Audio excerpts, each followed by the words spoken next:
ماشاء اللہ لا حول ولا قوة الا باللہ العلی العظیم اعوذ باللہ السمیع العلیم من الشیطان الرجیم بسم اللہ الرحمن الرحیم وبہ نستعین وهو خیر معین وصلی اللہ علی محمد وآلہ الطاہرین اللہم صل علی محمد وآل محمد وعجل فرجہم۔ 29 ستمبر 2024 کل کا ثانیہ جو ہے وہ تمام دوستوں کی خدمت میں تسلیت عرض کرتے ہیں۔ سید حسن نصر اللہ اور چند جو فرماندے جو شہید ہوئے، تمام جہان اسلام کے لیے واقعہ واقعاً سوزناک ہے، تو سب کی خدمت میں تسلیت عرض کرتے ہیں۔ سبق شروع کرتے ہیں۔ اللہ تعالیٰ امت مسلمہ کو واقعاً ایک شعور وحدت عطا کرے۔ جب تک تہذیب کا شعور نہیں آئے گا، ایک مسلم ایز اے تہذیب نہیں سوچیں گے، ایز اے ایک فرقہ سوچیں گے، ایز اے ایک قوم سوچیں گے، تو پھر یہ ان کی مشکل حل نہیں ہونے والی۔ اگر مسلم ایز اے ایک تہذیب سوچیں گے کہ ہم ایک تہذیب ہیں، ایک تمدن ہیں اور سارے مسلمان ہونے کے ناطے ایک تمدن ہیں، پھر جا کر کوئی بات بنے گی۔ ورنہ اگر ایک ترکی ایز اے ترک سوچے گا، ایک فارس ایز اے فارس سوچے گا، ایک عرب ایز اے عرب سوچے گا، ایک سنی ایز اے سنی سوچے گا، ایک شیعہ ایز اے شیعہ سوچے گا، تو پھر وہ غرب سے کم از کم نہیں بچ سکتے۔ یہ بات یقینی ہے، یہ طے ہے۔ غرب سے بچنے کے لیے ان کے پاس فی الحال تک واحد راستہ یہ ہے کہ وہ جو ہے نا اس کو ایز اے مسلم، جو ایز اے مسلم مسائل ہیں وہ ان کا ایز اے مسلم حل کریں۔ ہاں، جو ایز اے دیگر مسائل ہیں ممکن ہے وہ ان کو حل کر سکیں۔ مثلاً پاکستان کا جو کشمیر میں جو کنفلکٹ ہے انڈیا کے ساتھ، وہ ایک علاقائی سطح پہ ہے، تو علاقائی مسائل کو علاقائی رائے حل دینے ہوتے ہیں۔ جو تہذیبی مسائل ہوتے ہیں ان کا رائے حل تہذیبی ہوتا ہے، تمدنی مسائل کا رائے حل تمدنی ہے۔ اسرائیل یہاں پہ تمدن غرب کا نشان ہے، علامت ہے، اور فقط علامت بھی نہیں ہے، وہ ان کا آپ سمجھیں گنڈا ہے۔ اسرائیل جو ہے یہاں پہ بیٹھا ہے تاکہ مغرب کے جو منافع ہیں، مفادات ہیں، ان کا تحفظ ہو، بس اس کا کام ہی یہی ہے۔ لہٰذا وہ مغرب کا یہاں چیمپئن ہے، تو کوئی یہ نہ سوچے کہ یہ جو ہے نا خالی اسرائیل نے حملہ کیا، نہیں، یہ پوری نیٹو کا حملہ تھا جو کل ہوا ہے، جو پرسوں ہوا ہے۔ تو یہ جو ہے نا پورا ایک نیٹو کا حملہ تھا، اور پوری فورسز نے، امریکہ نے اس کے اوپر جو ہے وہ مہر تائید بھی ثبت کی ہے۔ بائیڈن کا بیان ابھی آ گیا نا۔ تو بہرحال یہ ہے کہ اللہ تعالیٰ امت مسلمہ کو، ہم سب کو شعور وحدت بھی دے اور بیداری بھی دے، اور شعور دے کہ ہم مسلمان ایز اے مسلم سوچیں، ایز ایک تہذیب سوچیں۔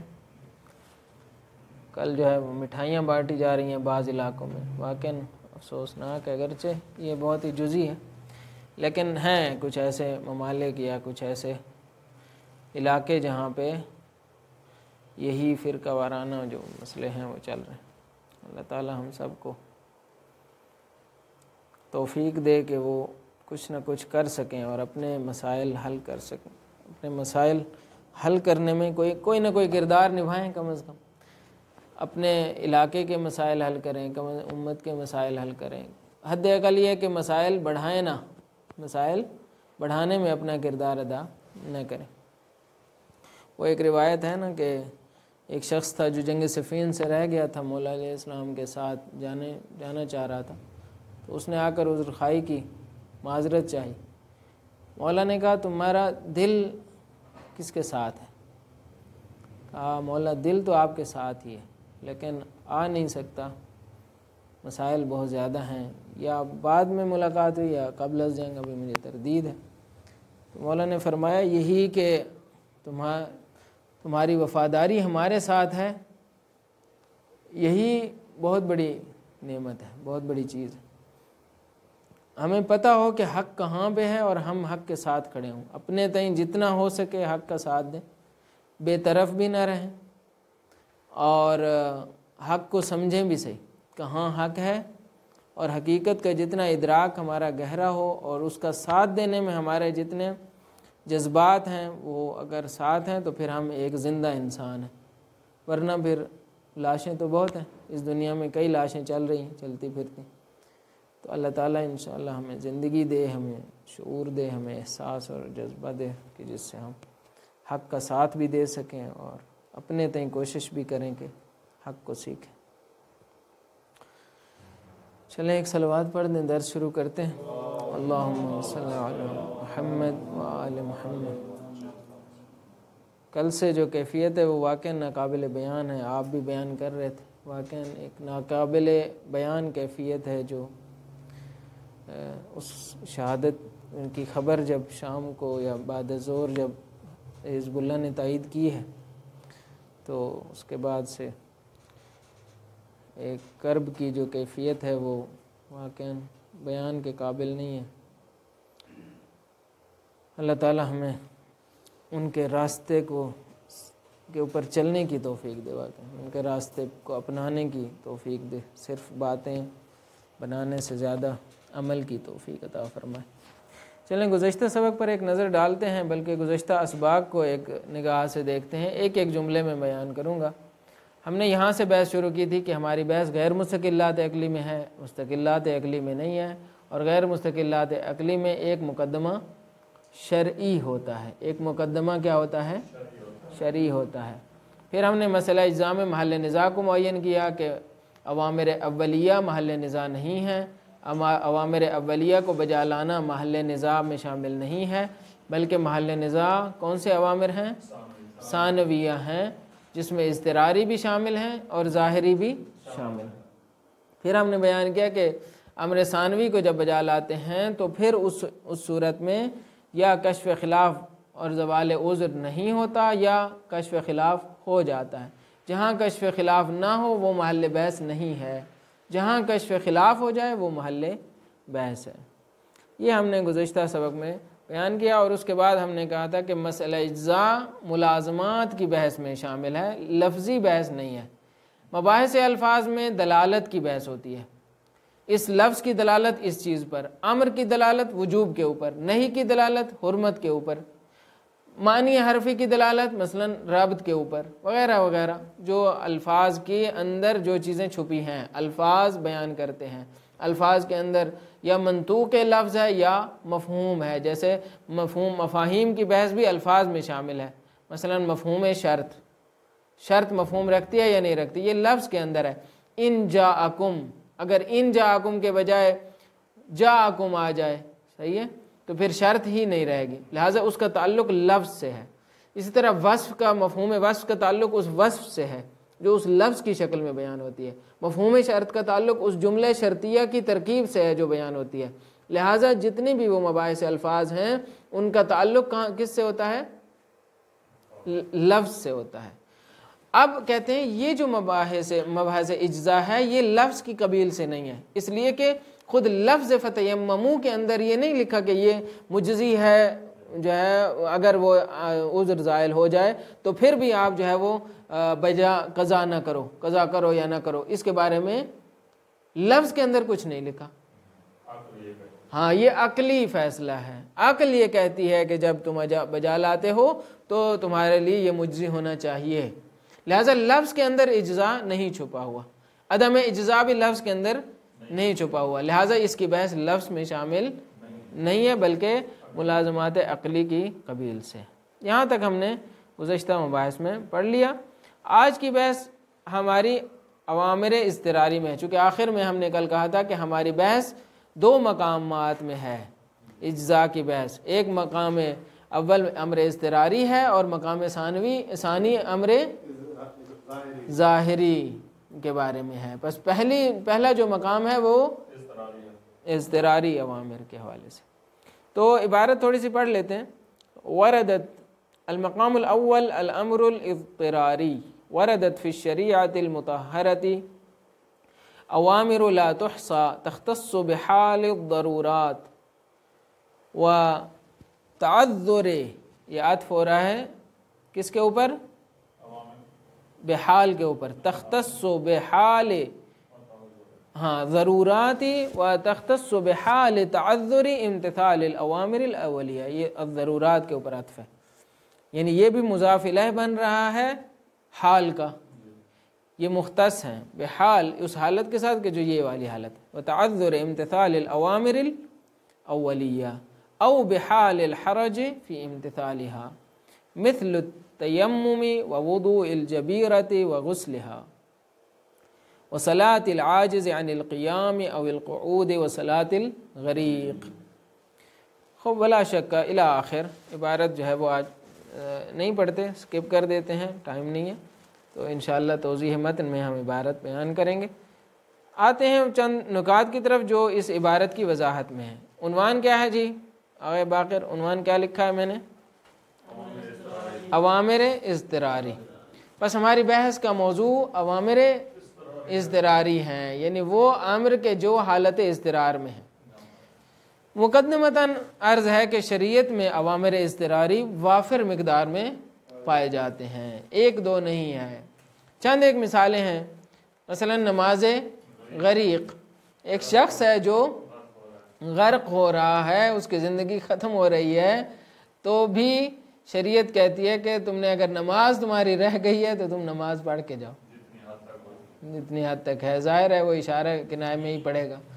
تو یہ نماز غریق، ہم تو اچھے بھلے جو ہے وہ جی یہ اکثر ہوتا ہے، مثلا جب مسافر ہوتا ہے بندہ، اس کی نماز کا سفر ہے، وہاں پہ اس نے انجام نہیں دی، واپس آ گیا اپنے منزل پہ، آیا اس کی پھر نماز کامل ہوگی یا وہی سفر؟ جب قضا کرے گا تو وہی حالت جو ہے وہ قصر والی ہے، چونکہ قضا اسی کی ہے جس کی اگر وہیں پہ ادا ہو وہی نا، ٹائم پہ پہنچا ہے، ہاں ادا، ہاں پھر وہ اس کے جی ہاں ادا میں تو وہ جب پہنچ گیا ہے تو پھر وہ پوری پڑے گا۔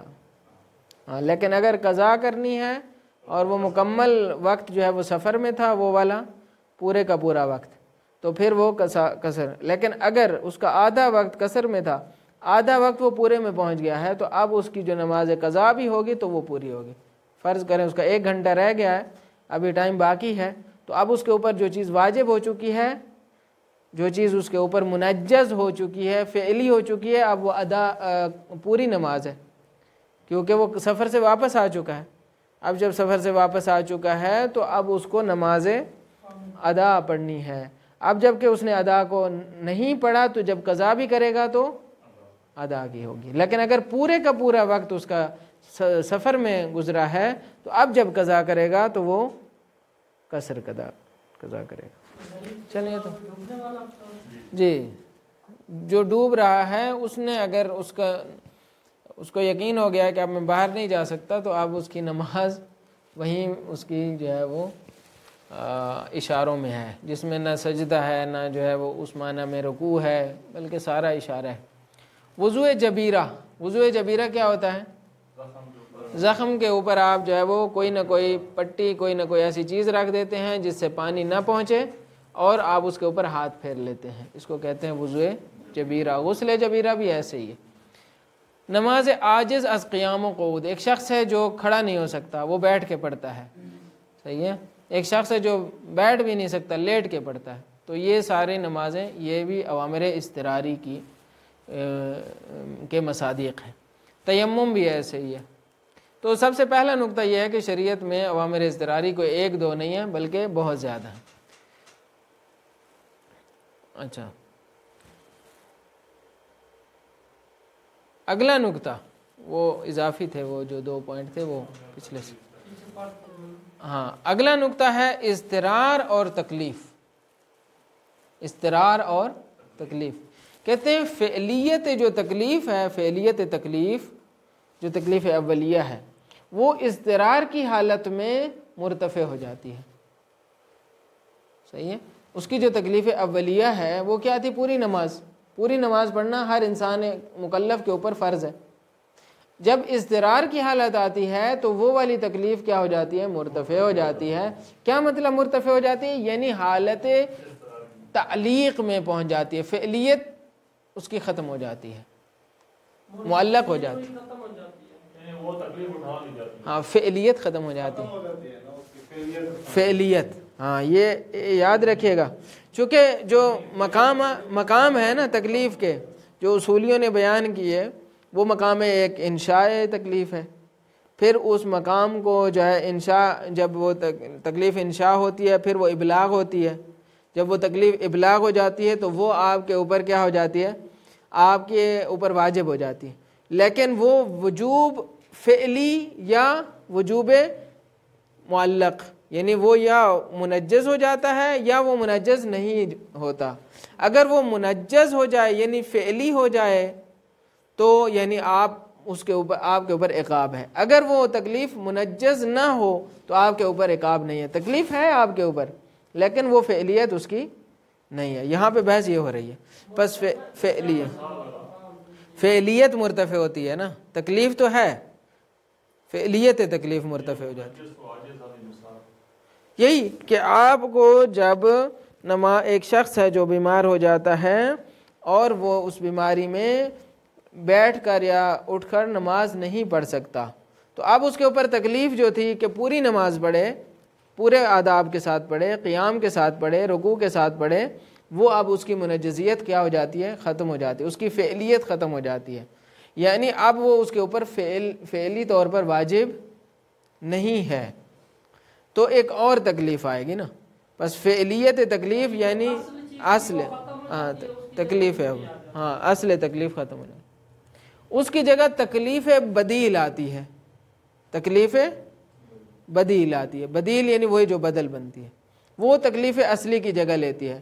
یہ تکلیف بدیل وہی ہے جیسے وضو ضرر ہے ایک انسان کے لیے، تو اب وہ آ کر کیا کرتا ہے؟ تیمم کرتا ہے. تو تیمم کیا ہے؟ تکلیف بدیل ہے.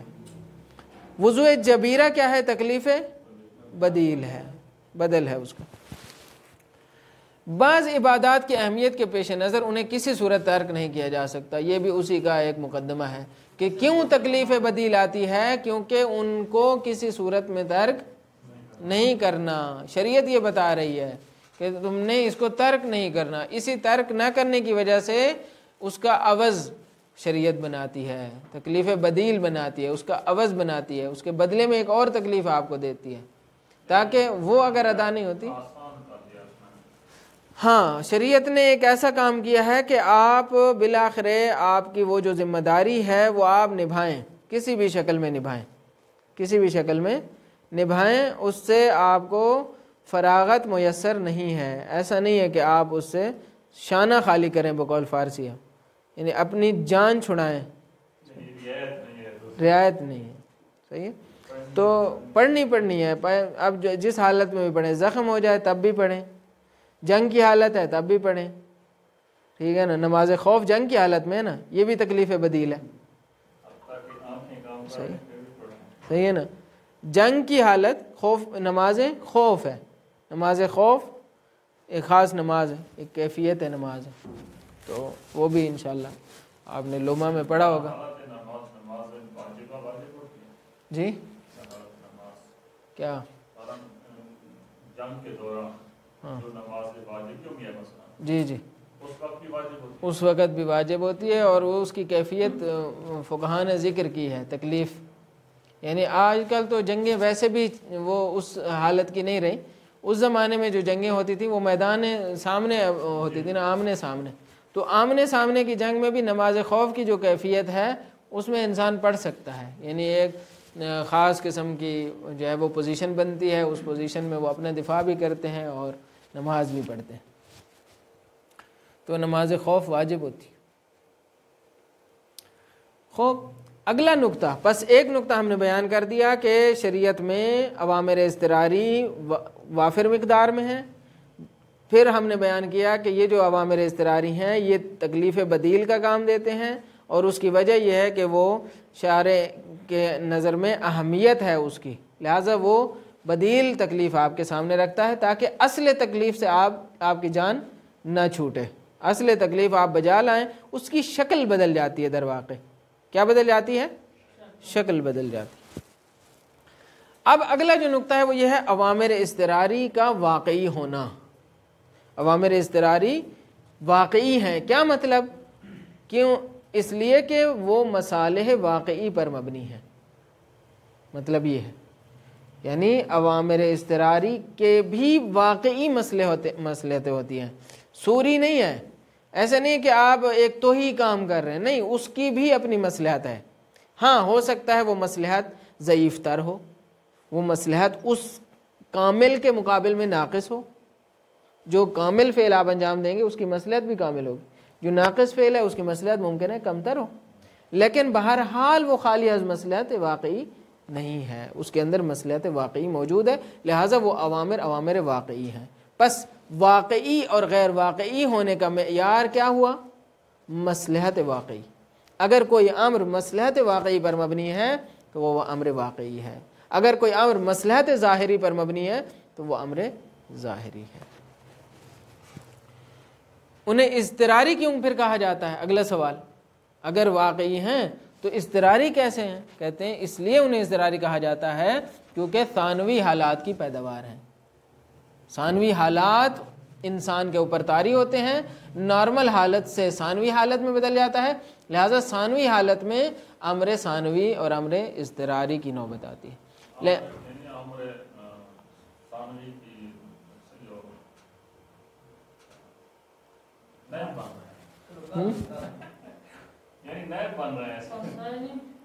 ہاں، لہذا بجا آوری کی صورت میں امتثال امر ہو جاتا ہے، بجا آوری جب انسان کرتا ہے تو امتثال امر بھی ہو جاتا ہے، واقعی آپ نے امتثال واقعاً بجا لایا ہے۔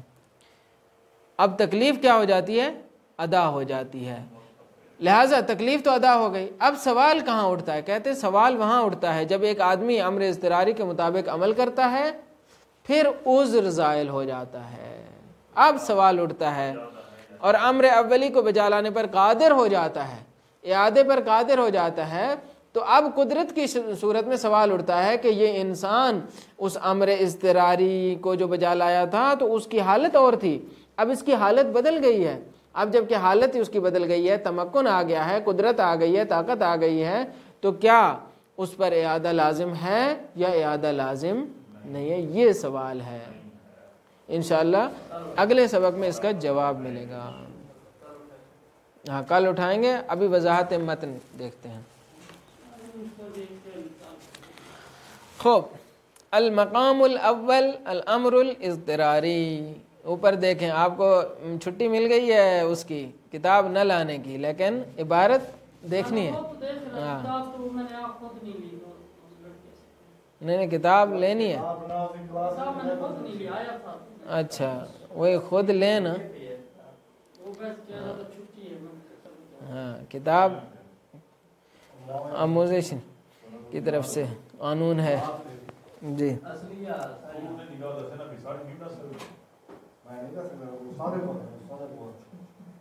جی خوب، المقام الاول، ہماری بحث مقام اول میں ہے جو امر اضطراری کے بارے میں، تو یہ تمہیدی بحث ہے آج۔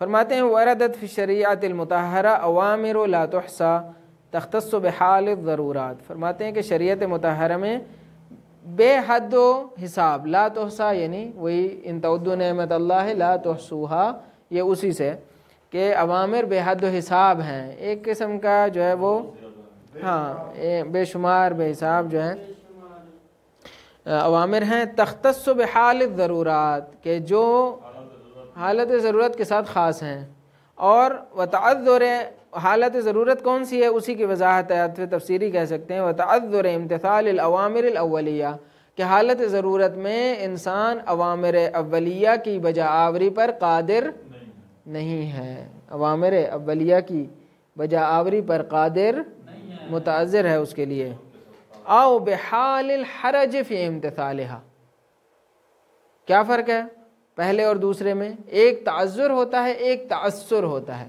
بسا اوقات بالکل ہی ممکن نہیں ہوتا، جیسے انسان غرق ہو رہا ہے تو اب وہ کیسے نماز پڑھے گا، اس کے لیے ممکن ہی نہیں ہے، تعذر، ایک مرتبہ نہیں ممکن ہے لیکن اس کے لیے عسر و حرج ہے، تنگی ہے، بہت زیادہ مشکلات ہیں، مثلا کیسے؟ مثلا ایک شخص ہے جس کو پتہ ہے کہ میں وضو تو کر لوں گا، لیکن وضو کرنے کے بعد مجھے بیماری چمٹ جائے گی جو مجھے 1 مہینہ بھی نہیں چھوڑے گی، صحیح ہے؟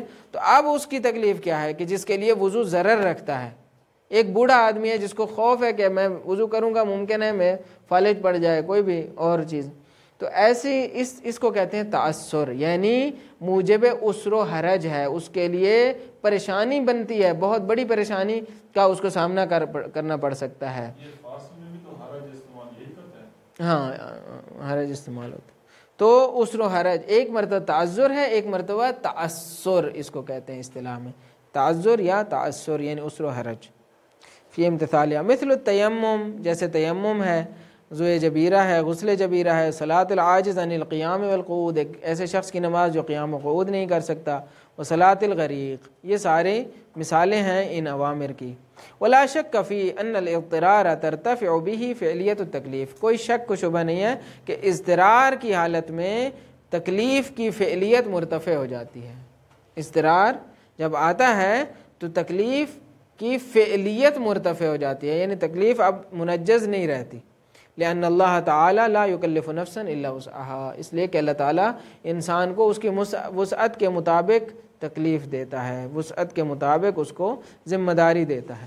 وقد ورد فی الحدیث النبوی صلی اللہ علیہ وآلہ المشہور الصحیح، کہتے ہیں کہ یہ حدیث نبوی جو مشہور بھی ہے اور صحیح بھی ہے، فرماتے اس میں وارد ہوا ہے کہ رفع عن امتی ما اضطروا الیہ، کہ میرے امت سے اٹھا لیا گیا ہے وہ کہ جس کی طرف وہ مضطر ہیں، مجبور ہیں۔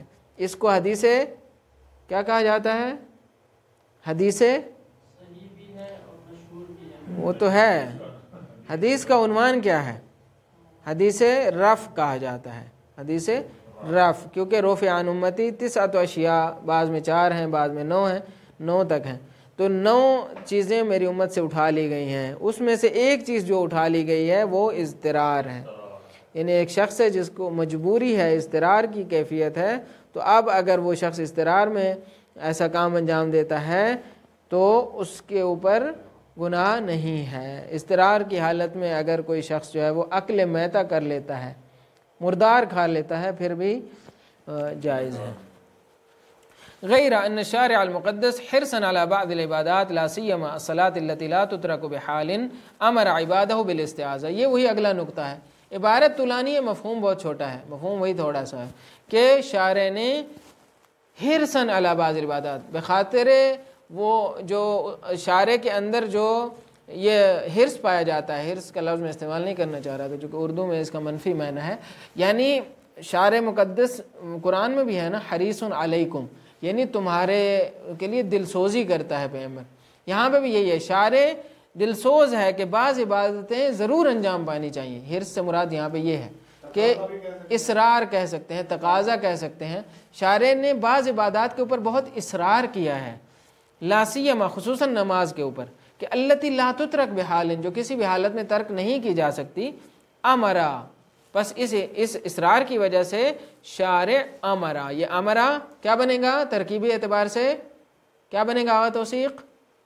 خبر ان الشارع المقدس امرا، امرا جملہ فعلیہ ہے، خبر بنے گا کس کی؟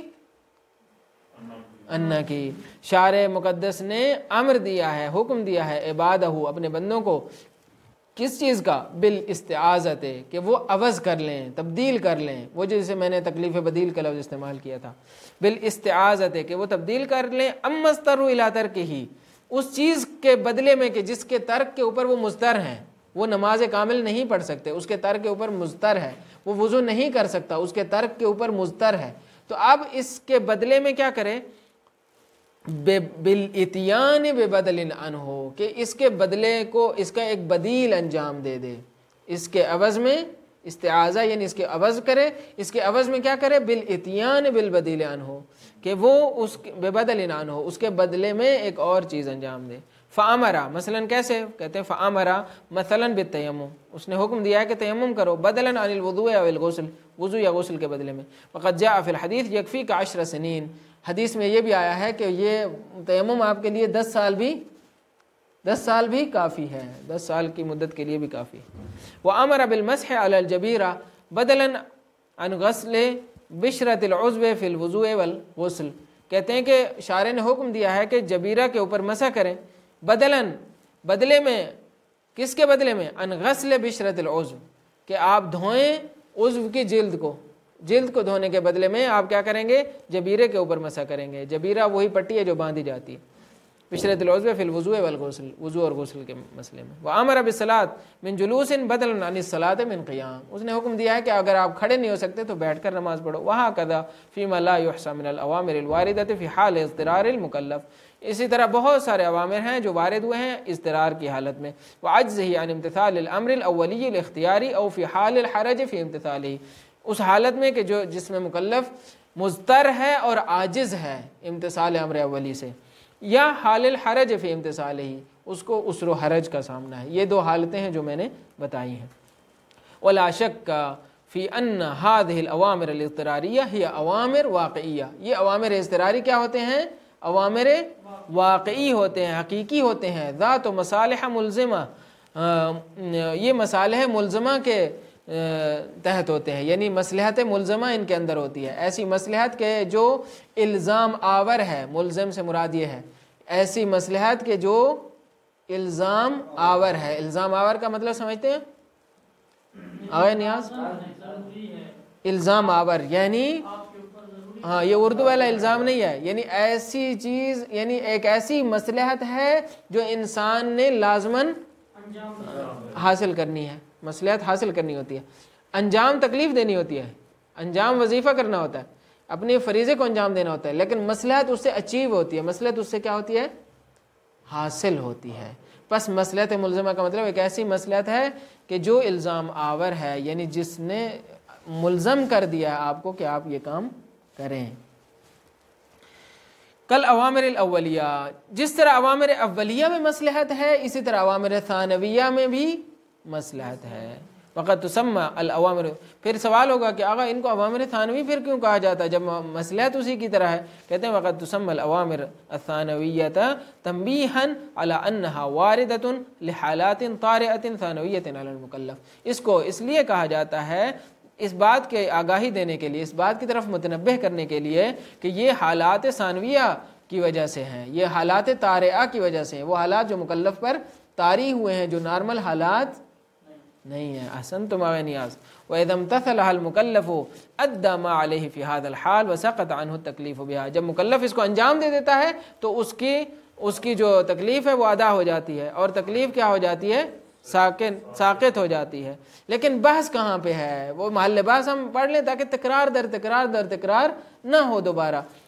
عبارات چونکہ طولانی ہے نا، لیکن بحث وہی ہے. وَلَكِنْ يَقَعُ الْبَحْثُ وَالتَّسَاؤُلُ فِي مَا لَوْ ارْتَفَعَتْ تِلْكَ الْحَالَةُ الْاضْطِرَارِيَّةُ الثَّانِيَةُ. یہ میں نے کئی بار اب اس کی وضاحت کر دی ہے، فقط عبارت رہ گئی. کہتے ہیں بحث کہاں پہ ہے؟ جب یہ حالت کیا ہو جاتی ہے؟ اضطراری مرتفع ہو جاتی ہے. آگے باقر ہمارے ساتھ رہیں. بس بحث کہاں پہ ہے؟ جب یہ حالت اضطراری ختم ہو جاتی ہے. جب اضطراری حالت باقی رہتی ہے تو پھر تو بحث ہی نہیں ہے. ایک شخص ہے جو آخر تک ہی وہ اسی حالت میں رہا، اب اس کی بحث نہیں ہے. بحث کہاں ہے؟ جب یہ حالت اضطراری مرتفع ہو جاتی ہے. وَرَجَعَ الْمُكَلَّفِ إِلَى حَالَتِهِ الْأُولَى مِنَ التَّمَكُّنِ مِنْ أَدَاءِ مَا كَانَ عَلَيْهِ وَاجِبًا فِي حَالَةِ الْاخْتِيَارِ، اور وہ قادر ہو جاتا ہے کہ وہ اس چیز کو ادا کر سکے کہ جو اس کے اوپر حالت اختیار میں واجب ہے. اب اس کے اوپر قدرت آ جاتی ہے. فَهَلْ يُجْزِئُهُ مَا كَانَ قَدْ أَتَى بِهِ فِي حَالِ الْاضْطِرَارِ أَوْ لَا يُجْزِئُ. سوال یہاں پہ ہے کیا اس کے لیے مجزی ہے وہ چیز جو اس نے حالت اضطرار میں انجام دی ہے، یا مجزی نہیں ہے؟ بل لا بد له من اعادة الفعل في الوقت اداء اذا كان ارتفاع الاضطرار قبل انتهاء وقت الفعل وكنا قلنا بجواز البدار. کہتے ہیں کہ جب فعل کو انجام دے اداءن کیسے متصور ہوگا؟ کہتے ہیں جب اس کا اضطرار اسی وقت کے ہنوز وقت باقی ہے، ابھی تک وقت ہے، پھر بھی اس کا اضطرار رفع ہو گیا ہے، اس کی بیماری ختم ہو گئی ہے. کہتے ہیں یہ کب ممکن ہے؟ کہتے ہیں جب ہم بدار کو جائز قرار دیں. بدار کہتے ہیں مبادرت کرنا، جلدی کرنا. چونکہ اختلاف ہے فقہا میں، بعض لوگ کہتے ہیں کہ صبر کرے تا آخر وقت، آخر وقت میں جب اتنا ٹائم رہ جائے کہ اب جو ہے نا اس نے آخری نماز پڑھنی ہے، بس اس وقت وہ اضطراری امر کے اوپر عمل کر لے. اب اس کا اضطراری امر چاہے وضوء جبیرہ ہے، چاہے تیمم ہے، جو بھی ہے. بعض کہتے ہیں نہیں، اسی پہلے میں ہی کر لے. کہتے ہیں جب پہلے میں کرے گا تو اب سوال وہاں پہ بھی آئے گا کہ اعادتاً فی الوقت، یہ آیا اس کے لیے اگر حالت بدل جاتی ہے تو آیا وہ اعادہ کرے گا یا نہیں کرے گا؟ او اعادت ہی خارج الوقت قضاء اذا کان ارتفاع الاضطرار بعد الوقت، یا وہ اعادہ کرے گا قضائی طور پر اعادہ کرے گا جب اس کا رفع اضطرار بعد از وقت ہوگا. یہ اصل میں سوال ہے، اس کا جواب انشاءاللہ ہم کل دیں گے. صلی اللہ علی محمد و آلہ الطاہرین.